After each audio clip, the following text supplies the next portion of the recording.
বাংলাদেশি জাতীয়তাবাদের জাতির জনক শহীদ প্রেসিডেন্ট জিয়াউর রহমানকে এবং উনার রুহের আত্মার আমরা অনেক ত্যাগ তিতিক্ষার পর, অনেক সংগ্রামের পর এখন এই দেশ থেকে স্বৈরাচারকে পালিয়ে যেতে বাধ্য করেছি।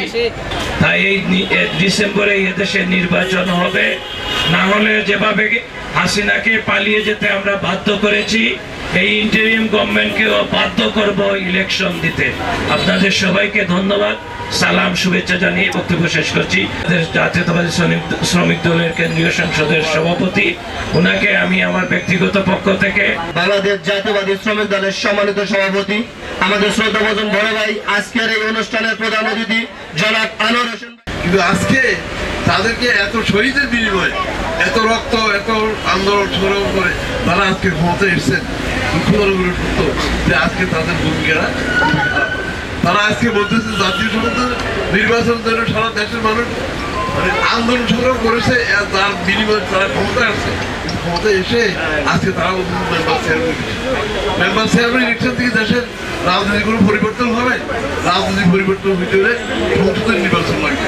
আনোয়ার ভাই, শাহিন ভাই এবং জাহিদ ভাই সহ সকলকে বাংলাদেশ জাতীয়তাবাদী রেল শ্রমিক ও কর্মচারী দলের পক্ষ থেকে অভিনন্দন, শুভেচ্ছা এবং কৃতজ্ঞতা প্রকাশ করছি। আজকে এখন আপনাদের সামনে দোয়া করবেন। আলহামদুলিল্লাহি রাব্বিল আলামিন রব্বিরহামহুমা কামা রাব্বায়ানি সগীরা। ইয়া রাব্বুল আলামিন, তুমি তার কবরকে আল্লাহ জান্নাতে উচ্চ মাকাম দান করো। তাকে সমস্ত প্রকার আপদ বিপদ বালা মুসিবত থেকে হেফাজত করেন। শ্রমিক কর্মচারী যারা এই বড় আয়োজন করেছে রব্বুল আলামিন, তাদের সকলকে আল্লাহ তুমি মাফ করুন। ওয়া সাল্লাল্লাহু তাআলা আলা খায়রি খালকিহি সাইয়্যিদিনা মুহাম্মাদিন ওয়া আলা আলিহি ওয়া আসহাবিহি আজমাইন।